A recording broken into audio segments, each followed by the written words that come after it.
Hello friends, છેલ્લે આપણે electron પ્રાપ્તિ એન્થાલ્પી પછી આયનીકરણ એન્થાલ્પી ભણ્યા.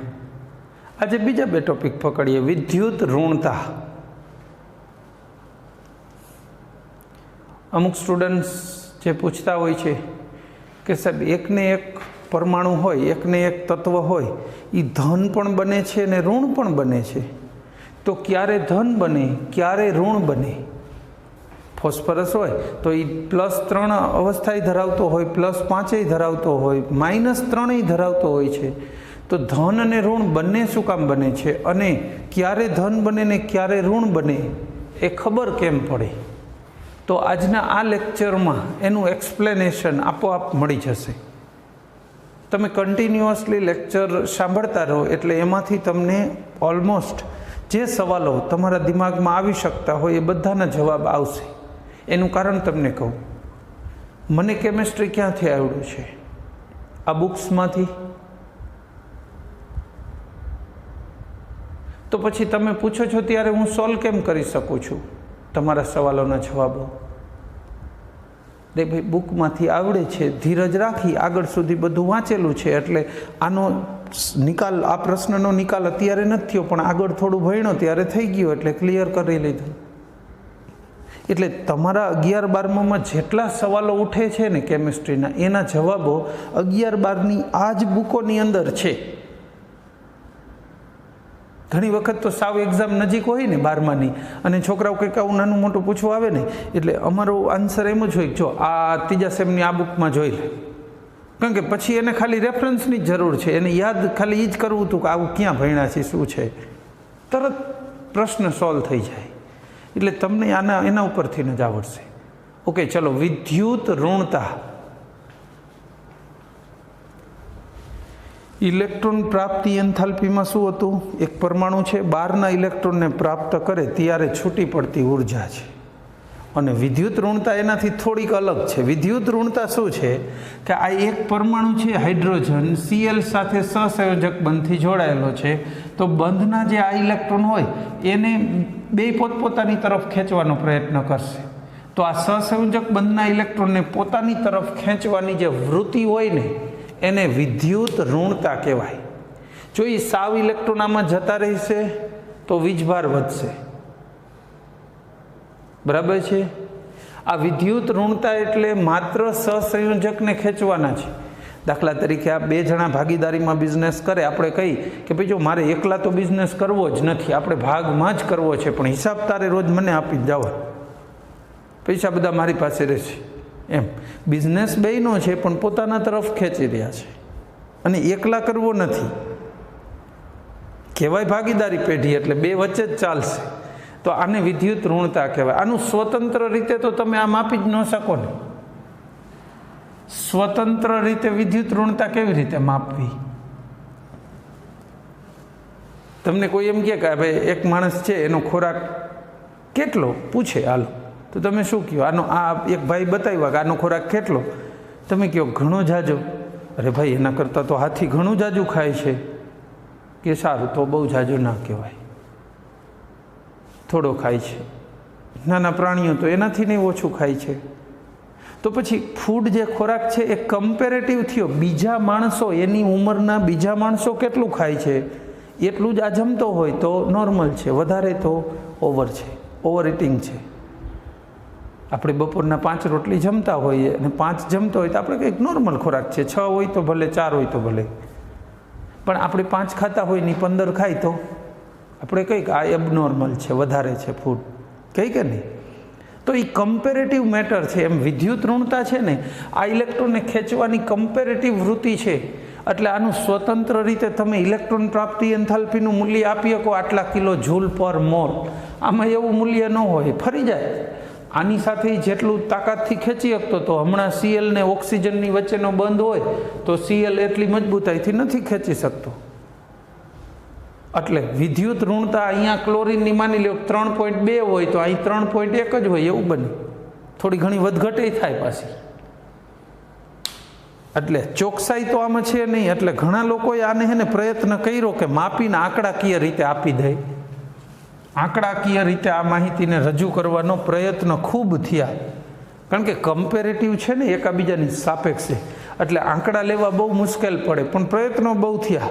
એમાં મુખ્ય પ્રયત્નોમાં લિનસ પાઉલિંગ, અમેરિકન સાયન્ટિસ્ટ, પછી ઓલરેડ રોચો, મુલિકન જાપે, આ બધાએ પ્રયત્નો કર્યા. એમાં આ લિનસ પાઉલિંગ એટલે પ્રોટીનના બંધારણો આને શોધ્યા હતા. નોબેલ પ્રાઇઝ વિનર સાયન્ટિસ્ટ છે.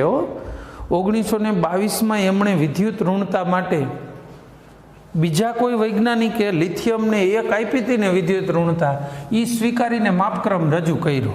એમણે શું માપક્રમ આપ્યો? LiBBCNOF.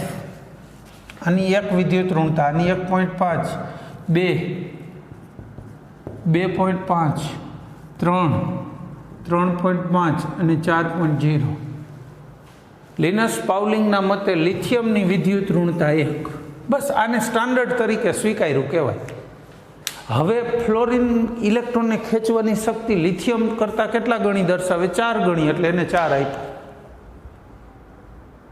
2 ગણી દર્શાવે એને 2. એટલે બધાની વિદ્યુત ઋણતા એને કોને રેફરન્સમાં રાખીને નક્કી કરી? લિથિયમ. અને બીજી વસ્તુ આમાંથી ખબર પડી જાય, ડાબેથી જમણે જાય તો વિદ્યુત ઋણતા શું થાય?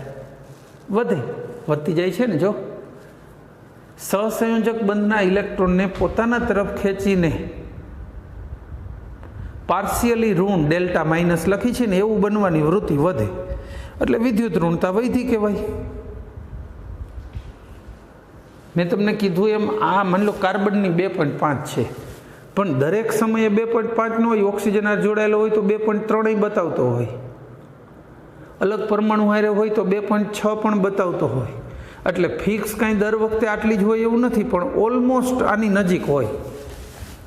જે કાંઈ પણ વેલ્યુ હશે એ આની નજીક આવવાની, આનાથી બહુ દૂર નહીં જાય.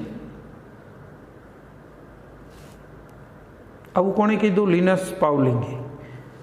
બીજું, ઉપરથી નીચે આવો તો વિદ્યુત ઋણતા શું થાય? ઘટતી જાય. દાખલા તરીકે ફ્લોરિનની 4 છે ને, Cl 3.2, Br 3.0 કે 2.8 છે, I 2.8. તો ઉપરથી નીચે આવ્યા તો વિદ્યુત ઋણતા શું થઈ? ઘટી. હવે આપણી ચોપડીમાં આંકડા જે આપ્યા છે ને એમાં Clની 3 આપી છે, 3.2 કરી નાખો. Clની 3.2 હોવી જોઈતી હતી, બાકીનાની તો ન સુધારી તો ચાલશે. આ બ્રોમિન કે આયોડિનમાં કોઈ ફરક નથી પડતો, ગમે એ સ્વીકારો, પણ આની 3.2 કરી નાખજો. એક ચોપડીમાં 3 આપી છે ને એ ભૂલવાળી છે, 3 ન ચાલે, 3.2 હોવી જોઈતી હતી, એટલે એ એક સુધારી નાખજો. બાકીનામ કંઈ સુધારવું નથી, બાકી હું તમને બુક મુજબ કરી દઉં, જરૂર નથી એટલે આની જરૂર છે. પણ આપણે એટલું જ જાણવું હતું અહીંયા કે ઉપરથી નીચે આવી કદ વધે એટલે શું થાય? વિદ્યુત ઋણતા ઘટી. ડાબેથી જમણે આવો કદ ઘટે એટલે વિદ્યુત ઋણતા વધી. તો વિદ્યુત ઋણતાનો સીધો સંબંધ પરમાણુવીય ત્રિજ્યા સાથે છે. પરમાણુ ત્રિજ્યા ઘટી તો વિદ્યુત ઋણતા વધી, એટલે ઊંધો સંબંધ. એમ સીધો મતલબ એની હારે જોડી શકાય એવો સંબંધ ખરો. બરાબર? ડાબેથી જમણે જાઓ એટલે આમે ઋણ બનવાની વૃત્તિ વધે. ખબર છે ને? ઋણ બનવાની, ઇલેક્ટ્રોનને ખેંચવાની વૃત્તિઓ વધવાની જ એવરેજ. ઓકે, આનો બીજો એક સંબંધ આને બીજી એક રીતે જોડી શકાય છે, અધાતુ ગુણધર્મ સાથે. જો આમ જાઓ ને એમાં અધાતુ ગુણ વધે, ડાબેથી જમણે જાય તો અધાતુ ગુણ વધે અને વિદ્યુત ઋણતા પણ વધે છે.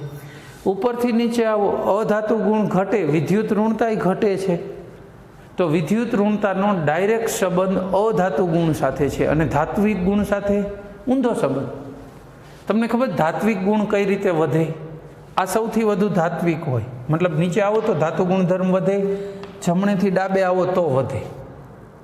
એટલે ધાતુ ગુણધર્મ અહીંયા વધે ને વિદ્યુત ઋણતા અહીંયા હાઈએસ્ટ. આખા આવર્ત કોષ્ટકમાં સૌથી ઊંચામાં ઊંચી વિદ્યુત ઋણતા ફ્લોરિન 1 નંબર, ઓક્સિજન 2 નંબર.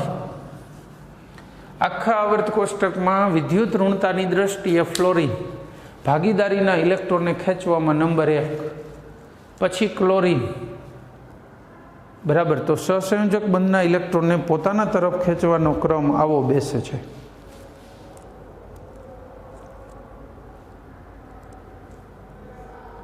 હવે આપણે અહીંયા જે બે ટેબલ આપ્યા હશે, જો એ ટેબલ કંઈ ગોખવાની જરૂર નથી, તો જાણકારી માટે છે. આટલું યાદ રાખજો, આ 1 થી 4 ક્રમશઃ અડધો અડધો વધારતા જાઓ, ઇઝી છે. એટલે અત્યાર સુધી જેટલા પણ ગુણધર્મો ભણ્યા છીએ એને આવર્ત કોષ્ટકને લઈને શું કહી શકશો? એક જનરલ ચાર્ટ આપ્યો છે, કલરફુલ. ગોખવાની જરૂર નથી, ખાલી સમજા હોય એના આધારે થઈ શકે છે. અને અલગથી પૂછાતું નથી, એમ ગોખવાની કોઈ જરૂર જ નથી. પણ જરૂર ખૂબ પડશે અન્ય પ્રશ્નો માટે.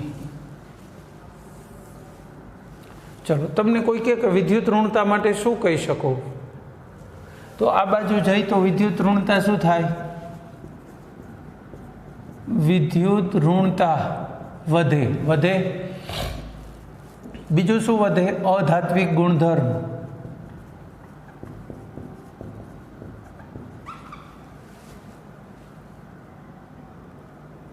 પછી એનાથી ઊંધું અહીં પકડીએ,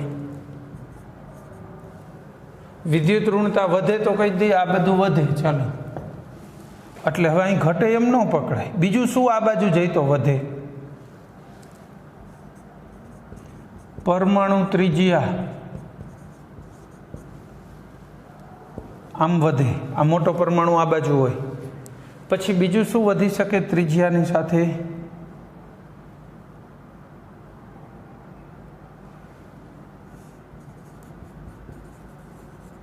ધાત્વિક ગુણધર્મ આ વધે. જો આ બે આ બાજુ વધે છે, પરમાણુ ત્રિજ્યા અને ધાત્વિક ગુણધર્મ. પછી બીજું શું લઈશું આના સિવાયનું? એ બે સિવાયનું વિદ્યુત ઋણતા લઈ લીધું, ધાત્વિક અધાત્વિક લઈ લીધું, પરમાણુ ત્રિજ્યા લીધું, આયનીકરણ એન્થાલ્પી. યસ, આયનીકરણ એન્થાલ્પી અને ઇલેક્ટ્રોન પ્રાપ્તિ એન્થાલ્પી. ઇલેક્ટ્રોન પ્રાપ્તિ એન્થાલ્પી અહીં વધે, પ્રાપ્ત કરે તો વધુ ઉર્જા છૂટી પડે. ઇલેક્ટ્રોન પ્રાપ્તિ એન્થાલ્પી ડેલ્ટા EGH વધે. આમ બાજુ જઈ તો ઘટે. હવે આ જ પાંચેય ગુણધર્મો ઉપર નીચેમાં વાત કરી દેજો.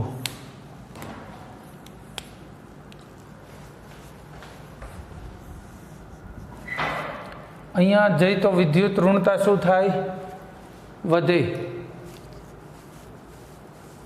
વિદ્યુત ઋણતા શું થાય? વધે.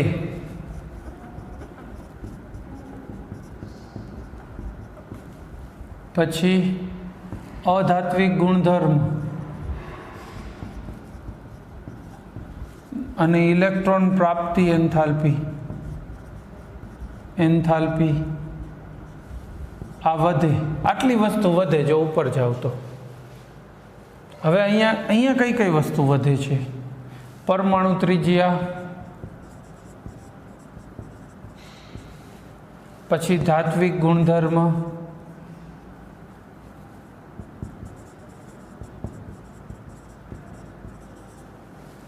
આ બે વસ્તુઓ નીચે આવો એટલે વધે. બરાબર, આમ ઊભા ચોકડા નથી મારતા કોઈ વસ્તુના, પણ ધાતુ ગુણધર્મ અહીંયા સૌથી જાજો હોય. આ બે વસ્તુઓ અહીંયા વધતી જાય છે. બરાબર, આમ આપી શકાય.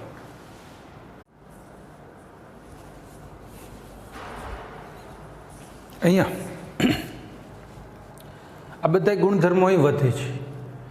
વિદ્યુત ઋણતા, અધાત્વિક, ઇલેક્ટ્રોન, આયનીકરણ એન્થાલ્પી પણ ડેલ્ટા IH, આયનીકરણ એન્થાલ્પી આ બધું વધે. તો પછી અહીંયા આયનીકરણ લખી નાખું ને, ડેલ્ટા IH આયનીકરણ એન્થાલ્પી વધે. તો અહીંયા હાઈએસ્ટ હોય બધું. બરાબર, આ જનરલ માહિતી. આ જે તે ગુણધર્મ આપણે શીખા ને એમાં વધે ઘટે એવું તો જે તે ગુણધર્મ વખતે જ શીખા હોય. આ તો વધારાની જસ્ટ વાત કરી છે.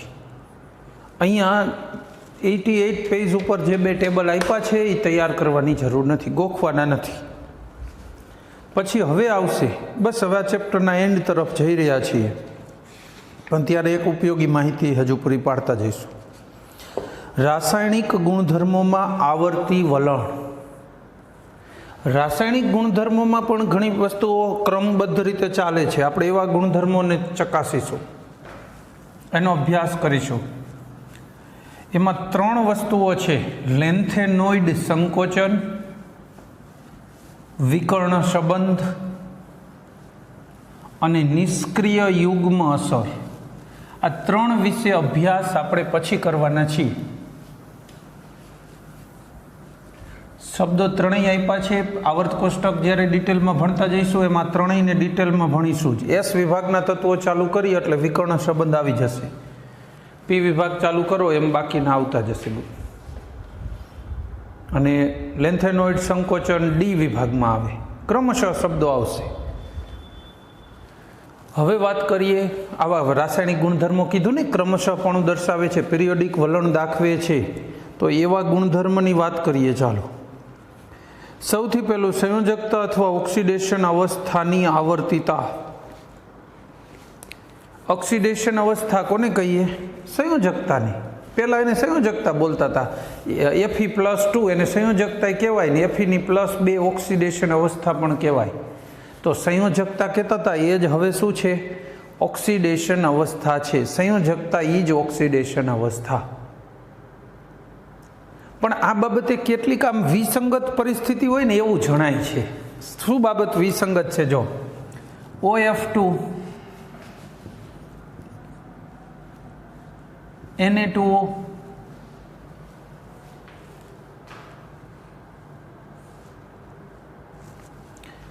હવે આ બેમાં ધન કોણ બનશે ને ઋણ કોણ બનશે? છે સહસંયોજક બંધ, પણ અંશતઃ ધન ઋણ હોય ને. જે મેં તમને કીધું હતું કે આ માહિતી મળે છે આ ચેપ્ટરમાં, આ લેક્ચરમાં. જે વધુ વિદ્યુત ઋણ હોય ને, વિદ્યુત ઋણતા જેની વધુ હોય ને એ ઋણ બને. એ ઇલેક્ટ્રોન પોતાના તરફ ખેંચે એટલે એ અંશતઃ ઋણ બની જાય. જેની વિદ્યુત ઋણતા ઓછી થઈ બેમાંથી, જે જોડાયેલા હોય એ જ બેની વાત કરું છું. ઓક્સિજન ને ફ્લોરિન. મેં તમને હમણાં કીધું હતું વિદ્યુત ઋણતા આખા આવર્ત કોષ્ટકમાં હાઈએસ્ટ કોની જોવા મળે છે? ફ્લોરિનની, 4, પછી ઓક્સિજન. તો જ્યારે OF2 બને તો O ઉપર અંશતઃ કેવો ભાર આવશે? ધન ભાર. અને F ઉપર અંશતઃ ઋણ ભાર, 2F. આ જોડાણ જે રીતે હોય એ રીતે અહીંયા એક ઇલેક્ટ્રોનની ભાગીદારી છે Fની, ભલે રહી, પણ F ઉપર વીજભાર કેવો રહેશે? અંશતઃ ઋણ. અને આના ઉપર ટોટલ અંશતઃ ધન. બરાબર? બાકીના ઇલેક્ટ્રોન આની પાસે પડ્યા હશે. થઈ ગયા. આ ઇલેક્ટ્રોન છે ને આમ ખસેલા હોય. F ઋણ છે ને એટલે આમ ઋણ શું કામ બન્યું હોય? ભાગીદારીના ઇલેક્ટ્રોન કોની નજીક જાય? ઋણ બનવાનું એની, અથવા જે ઋણ બને છે એ ખેંચી જાય છે. આ છે ભાગીદારીના હોવા જોઈએ તો બેની રાઈટ વચ્ચે, પણ થોડાક F બાજુ ખસેલા છે, એ ઋણ બન્યું.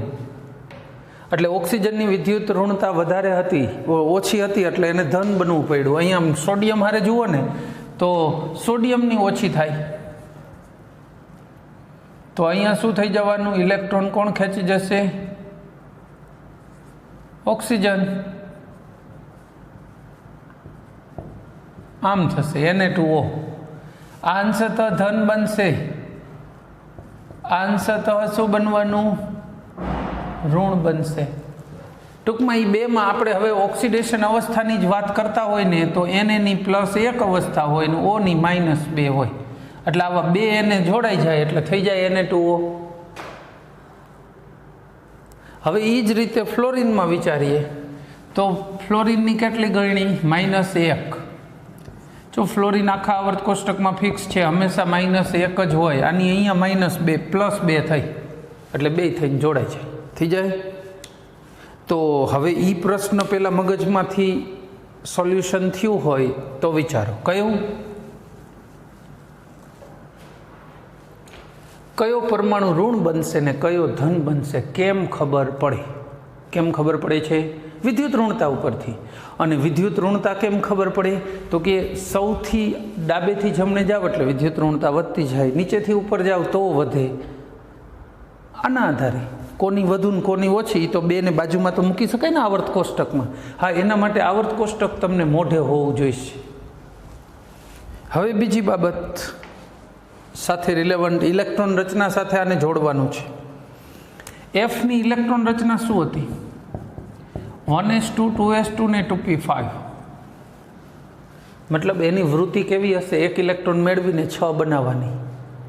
ઓક્સિજનની ઇલેક્ટ્રોન રચના શું છે? 1s2 2s2 ને 2p4 છે. તો ઇલેક્ટ્રોનની પણ વૃત્તિ કેવી છે? 2 ઇલેક્ટ્રોન મેળવવાની.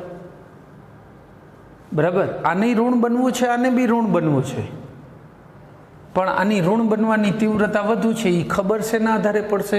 એક તો અહીંયા ઓછા ઇલેક્ટ્રોન ખૂટતા હોય એટલે એ પૂરા કરવાની કોશિશ કરે. આ બેને જોડો ત્યારે અહીં તો 2નો ઘટાડો છે, અહીં 1નો જ છે એટલે આ પૂરો કરશે. બીજું શું છે કે વિદ્યુત ઋણતા આની વધારે છે એટલે એના પૂરા થઈ જશે, ઓક્સિજનના ન થાય તો કંઈ નહીં. જેની વિદ્યુત ઋણતા વધુ હોય એ ઋણ બનશે. આ બેમાં કોની વધુ હતી? ઇલેક્ટ્રોન રચના જોવો જોઈએ. 1s2 2s2 2p6 3s1. તો આને એક ઇલેક્ટ્રોન આપી દેવાની જ વૃત્તિ છે. એ આપી દે તો સ્થિર બની જાય નિયોન જેવી રચના. એટલે સોડિયમની વૃત્તિ ધન બનવાની છે એમ કહેવાય. આને ઋણ બનવું હતું, આને ધન બનવું છે. હવે ઓક્સિજનને તો આ રહ્યું ઓક્સિજનનું, તો એને તો ઋણ બનવાની ઈચ્છા છે જ. 2 ઇલેક્ટ્રોન મળતા હોય તો આવા 2 સોડિયમ એક ઇલેક્ટ્રોન આપે તો ઓક્સિજનનું થઈ જાય. તો ઇલેક્ટ્રોન રચના ઉપરથી પણ અવસ્થા વિચારી શકાય ખરા. સામાન્ય રીતે એવું કહી શકાય, સામાન્ય રીતે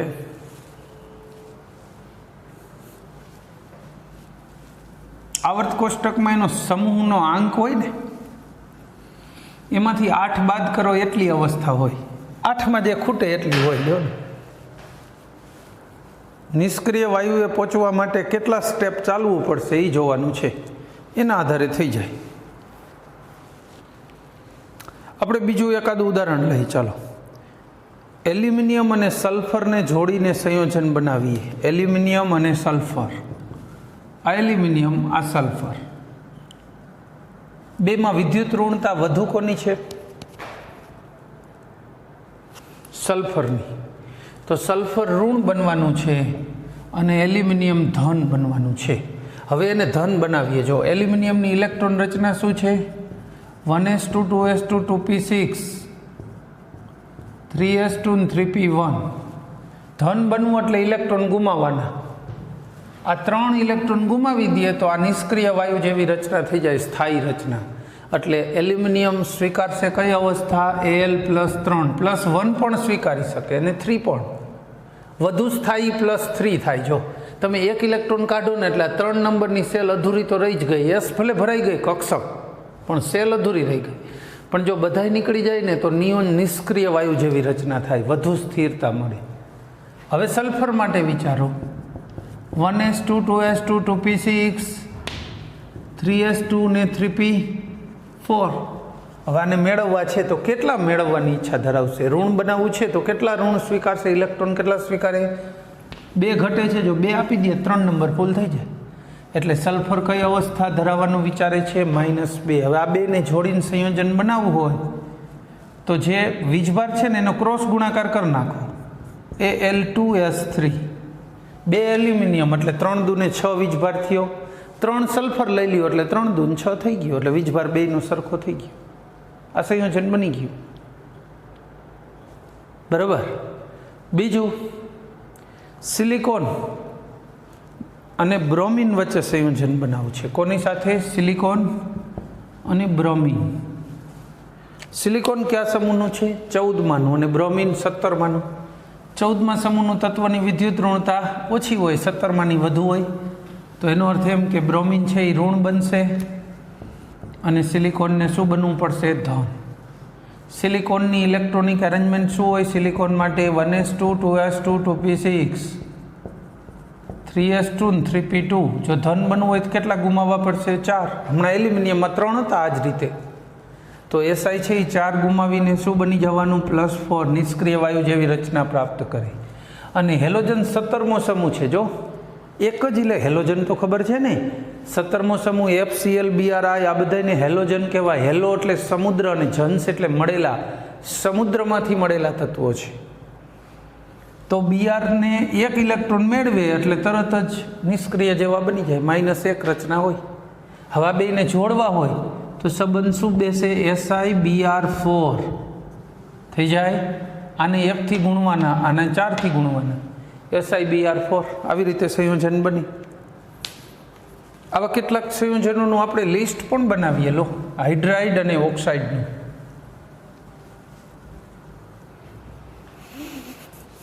આપણે કોનું લિસ્ટ બનાવવું છે? હાઇડ્રાઇડ અને ઓક્સાઇડ. પણ અહીંયા જે નીચે ટેબલ આપ્યું છે, જો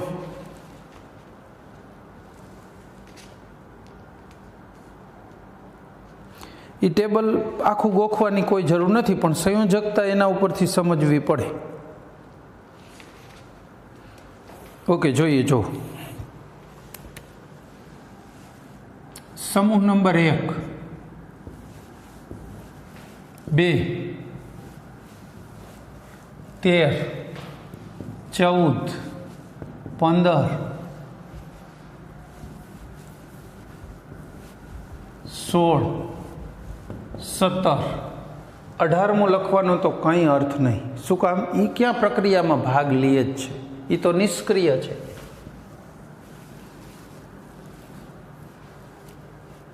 આજ મેં સમૂહ શું કામ પસંદ કર્યા? તો કે આ મુખ્ય સમૂહો છે. S અને P વિભાગને મુખ્ય વિભાગો કહેવાય.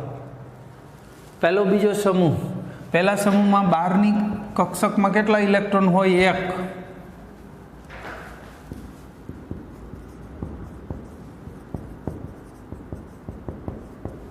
1, 2, 3, 4, 5, 6 ને 7.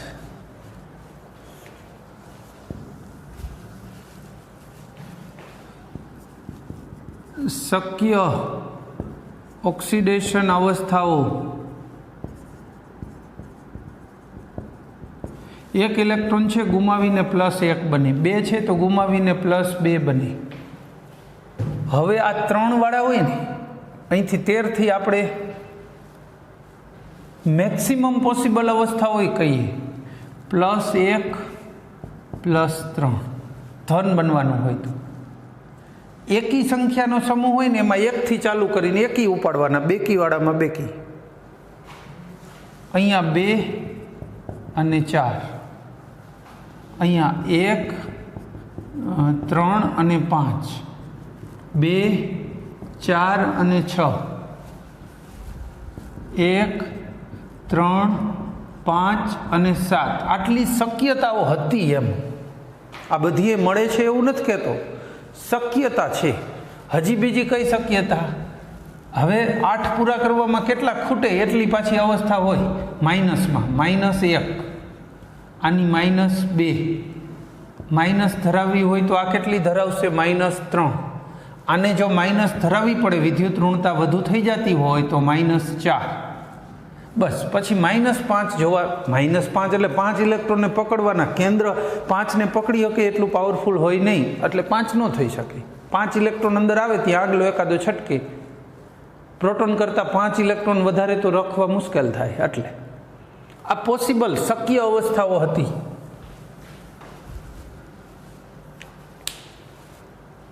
એટલે આ બધા તો ગમે ત્યારે સંયોજન બનાવે તો કેવા થઈ જવાના? +1. આ બધા +2. બરાબર છે. આ +3 અથવા 1. એટલે મોટા ભાગે જોવા મળે છે કઈ અવસ્થા? આ. આમાંય કઈ વધારે જોવા મળે છે? 4 વાળી. આમાં કઈ જોવા મળે છે? -3 +5, 3 બધી. આમાં કઈ જોવા મળે છે? 6 ને -2 વધારેમાં વધારે. પછી આમાં કઈ જોવા મળે છે? -1 મેક્સિમમ અથવા +7. આપણે જોઈએ એવા સંયોજનો લ્યો ને, હાઇડ્રોજન સાથેના H સાથેના સંયોજનો બનાવે આ બધાય. તો આ પેલો બીજા સમૂહની વિદ્યુત ઋણતા વધારે હોય હાઇડ્રોજન કરતાં, એટલે LiH, NaH, KH આવા સંયોજનો બનાવે આને હાઇડ્રાઇડ કહેવાય. MgH2 CaH2 BaH2 આવા બનાવે સંયોજન જેમાં હાઇડ્રોજન ઉપર -1 વીજભાર હોય ને આના ઉપર +2 હોય. હવે એલ્યુમિનિયમ બનાવે તો BH3, પણ આ BH3 છે ને એકલો રહી શકતો નથી અણુ, ઘણા અણુ એવા છે બબે ભેગા જ રહેતા હોય, તો આને આમ લખો તો વધારે સારું. B2H6 એ લખાય પણ આમ લખો ને તો ખબર પડી જાય કે 2 અણુ ભેગા છે. AlH3 આવા બનાવે. હાઇડ્રોજન આરે આ સંયોજનો જોડાય તો CH4 SiH4 આમ બનાવે. 4 અવસ્થા ધરાવે. જો હાઇડ્રોજનની +1 અને કાર્બનની -4 -4 વપરાણી આમાં. હવે હાઇડ્રોજન પ્લસ બની ગયો, અહીંયા સુધી માઇનસ હતો, આ -1 છે, -3 થઈને આની +3. હવે અહીંયા હાઇડ્રોજન કેવો થઈ ગયો, વિદ્યુત ઋણતા હાઇડ્રોજનની કેવી થઈ ગઈ, હવે ઓછી થઈ ગઈ. કાર્બનની 2.5 હોય 2.5, હાઇડ્રોજનની 2.1 હોય. હવે અહીંયા હાઇડ્રોજન પ્લસ તો આને માઇનસ બનવું પડશે ને, તો NH3 જો 3 હાઇડ્રોજન જોડાય માઇનસમાં તો એ 3 અવસ્થા ધરાવી શકે છે. PH3 ASH3 આવા બનાવે સંયોજનો. અહીંયા 6 વાળામાં આને ઋણ બનવું પડશે ને, H2O H2S H2Se. ચલો હવે હાઇડ્રોજન અહીં જોડાય તો HF HCl HBr થઈ ગયા, બધા સંયોજનો થઈ જાય. ચલો કાઢીએ પૂરું. એની પછી ઓક્સિજન સાથેના જોઈ લઈ. O સાથેના સંયોજનો, ઓની વિદ્યુત ઋણતા વધુ હોય, ફ્લોરિન સિવાય બધાયથી વધુ હોય, એટલે દરેક વખતે O કેવો બનવાનો, ઋણ, એટલે આને ધન બનવું પડશે. Li2O Na2O K2O બરાબર. આ રીતે O સાથે સંયોજનો બનાવશે. પછી 2 વાળામાં MgO CaO BaO આ રીતે. પછી 3 વાળામાં B2O3 Al2O3 CO2 SiO2 છે ને જાણીતા, જોવો જોઈએ. અહીંયા N2O3 N2O5, કારણ કે જો ઓક્સિજનને કેવું બનવું પડશે, ઋણ, આને ધન બનવું હોય તો કઈ 2 અવસ્થા ધરાવે છે. ધન શું કામ બનવું હોય, વિદ્યુત ઋણતા ઓક્સિજનની જાજી છે એટલે આને ફરજિયાત ધન બનવું પડશે. તો ધનમાં આ 2 અવસ્થા ધરાવે છે, P2O3 P2O5. જો કે આ P2O5 હોય ને એ પાછો P4O10 સ્વરૂપે અસ્તિત્વ ધરાવે. આ બેયનું એવું છે. P4O6 બનાવી નાખે 2 અણુ ભેગા. આપણે અહીંયા કીધું હતું 2 અણુ ભેગા, જો આર્યા એમ આમાંય 2 અણુ ભેગા થાય. P4O10 એ આગળ જતાં આપણે સમજાવીશું એવું શું કામ થાય, કેવું બંધારણ હોય, બધું જ. AS2O3 એવી રીતે. પછી 6 વાળામાં આમાં ઓક્સિજન -2 બને તો આને ધન બનવું હોય તો કયા બનાવે છે, +6 SO3 ચાલે.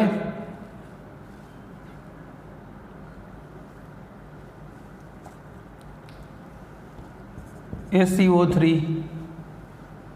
+4 બને, એમ તો SO2 ગેસ એ બને છે પણ વધારે આ બને છે. પછી અહીંયા બનાવવું હોય તો Cl2O7 Br2O7 આવું બને. તો આ બધા કોની સાથેના સંયોજનો થયા, ઓક્સિજન સાથે, હાઇડ્રોજન સાથે. આમ જુદા જુદા બનાવે વેરાયટી ઘણી બધી, પણ લોજિક એક જ, વિદ્યુત ઋણતા જેની વધુ હશે એ ઋણ આયન બનવાનું, ઓછી હશે એને ધન બનવું પડશે. જો ધન બનવું હોય તો કઈ પોસિબિલિટી છે એ આપણે લખી.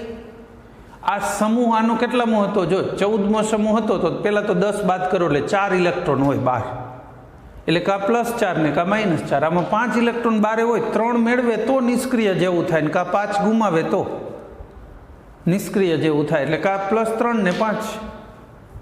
એટલા માટે આ અવસ્થાઓ છે. સારું, આ સાથે લેક્ચર પૂરો કરીશું. જય હિન્દ.